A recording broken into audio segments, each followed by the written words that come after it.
आज से नवरात्र शुरू हुए हैं।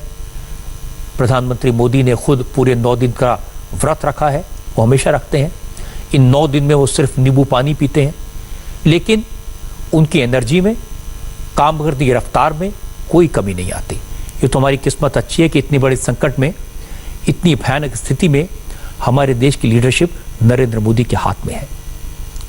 आप लाइन से यहाँ लगी हुई हैं और लगातार खड़ी हैं तब से, तो अभी मतलब 3-3.5 घंटे हो गए आप खड़े हैं। आपको पैसे मिले? हाँ मिले ये रे। अच्छा, तो आपके घर में कौन कौन है? ये खर्चा चल जाएगा आपका? कैसे चल जाएगा सर जी? 500 रुपए में बताओ, 7 जने हैं हम। 7 जने? और आपके पति क्या कमाई? मजदूर आदमी है, मजदूरी चलाते थे और अब इस टाइम बेरोजगार हैं। एक पैसे से हम परेशान हैं। अभी बताओ इन 500 रुपए में 1 महीने का राशन आ जाएगा? बताओ चलो, घर में नहीं राशन है ना कुछ। एक मेरे घर जाकर हमारे देखना तो सही कितनी हमें परेशानी है। सरकार कुछ नहीं राशन आपको पहुंचा रही? नहीं, कुछ भी नहीं है हमारे पास। कुछ नहीं पहुंचा रहा कोई भी। मध्य प्रदेश के एक इलाके में जनधन के लिए पैसा निकालने गई कई औरतों को पुलिस ने पकड़कर बंद कर दिया। Petty people, some Twitter warriors, some shameless people, absolutely relentless in only looking at the political consequences of this. People like Kavita Krishnan.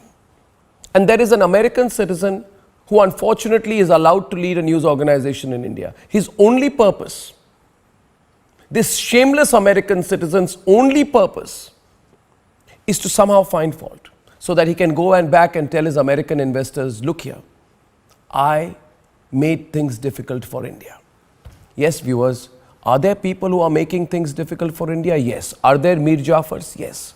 Are there नहीं दिया है, खाना दिया भी है सर। रोड पे हम लोग जाते नहीं है डर से, कहा तो पुलिस वाला मारता है डंडा से सर। दिल्ली में करीब 30 से 35 लाख श्रमिक हैं। कारखाने बंद होने से इनमें से आधे से ज्यादा मजदूर एक वक्त की रोटी के लिए सरकार पर निर्भर हो गए हैं। 22 साल की महक और इसका पति गोपाल उत्तराखंड के नैनीताल के एक गांव के रहने वाले हैं। पुरानी दिल्ली के टाउन हॉल इलाके में इसी बिल्डिंग में मजदूरी करते हैं। महक बताती हैं कि 2 दिन में बस एक बार ही खाना नसीब होता है। जमीन पर लेटी अपनी बेटी को देखकर गोपाल के आंसू नहीं रुकते। बिहार बेतिया के प्रवासी मजदूर राम सागर 5 किलोमीटर पैदल चलकर खाना लेने पहुंचे हैं। घर में 6 बच्चे हैं और इस पॉलीथीन में भरी खिचड़ी से ही काम चलाना है। कितने घंटों से आप लाइन में लगे हुए हैं? हम लोग का तो 4-4 घंटा कभी कभी हो जाते हैं। और कई बार ऐसा भी हुआ कि खाना आपको न मिला? हाँ, कभी कभी नहीं मिलते। अगर यहाँ खाना नहीं मिलता तब क्या होता? भूख मरते। भूखों मरते? नहीं मरेंगे, सब चीज बंद है, फैक्ट्री बंद है, तब भूख नहीं मरेंगे। So, we've seen the Prime Minister lead from the front in all of this. Do you believe so? Do you believe our Prime Minister has led from the front? Do you believe our Prime Minister has shown some amazing leadership? Do you think that our Prime Minister has shown tremendous resilience? And do you also believe that our Prime Minister has allowed the critics to be like a water of a duck's back and continue to do what he needs to do, engage with everyone, people, civil society, international groups, people seeking remedies, media, doctors, mobilizers, everyone? I think our Prime Minister has shown outstanding leadership.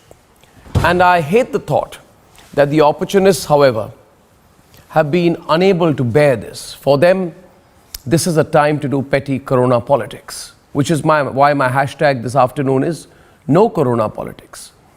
Yet, would I be lying if I were to tell you that there are a lot of people who, out of their hate for Narendra Modi, are only thinking about the political consequences of his leadership.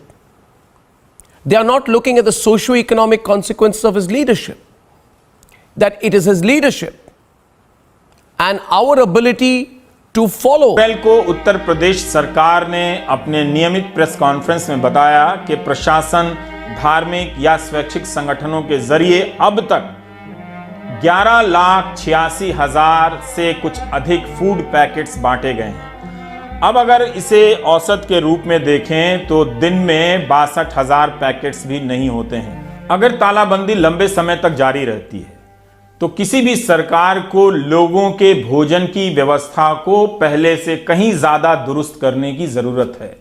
उसकी सारी बड़ी रणनीति जो है इस पर आधारित होनी चाहिए कि जहां भी है, जो भी रहता है, वो अपने रहने की जगह से 100 कदम की दूरी पर खाना पा सकता है। Move through. Why don't you write it for a news organization? Why do you write it for, a video pamphlet called Al Jazeera, whose only purpose is negative? So viewers, I did not respond. Tell me whether I did the right thing. The question here is this.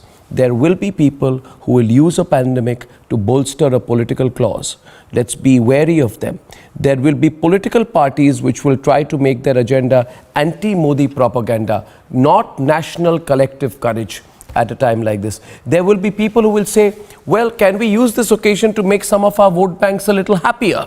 So, Mamata Banerjee will say, I will not allow Metia Brews or Garden Reach to have an effective lockdown. And she will say, well, let the mosque in Murshidabad, and gentlemen, is anti-national and it's corona politics. If you do that, then you have no right blaming Narendra Modi for lockdown violations.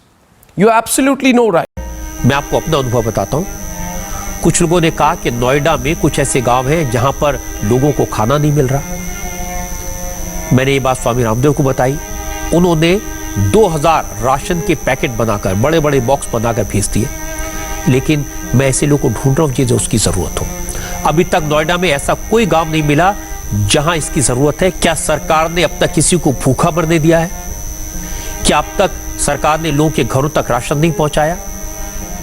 And then there are these people like the liar wires, the fake scrolls. I truly believe these elements should be picked out of India and thrown into the Indian Ocean, ladies and gentlemen. They are so negative. Their only purpose is spread some fake news and misinformation and then go crying to your American, Iranian investors and go and tell them, listen, we did a little negative on India at a time when they were all fighting this together. Ladies and gentlemen, therefore, when I'm saying no corona politics on this Sunday debate, I'm talking from a very broad perspective. इस video के सामने आने के बाद सवाल तो बनता ही है, अगर हम करें तो करें क्या, बोले तो बोले क्या। किसानों के नाम पर घड़ियाली आंसू बहाने वाले के सोए रहेंगे कि जागेंगे, सोते रहेंगे कि जातेंगे, ऐसे लोगों के हवाले करोगे क्या?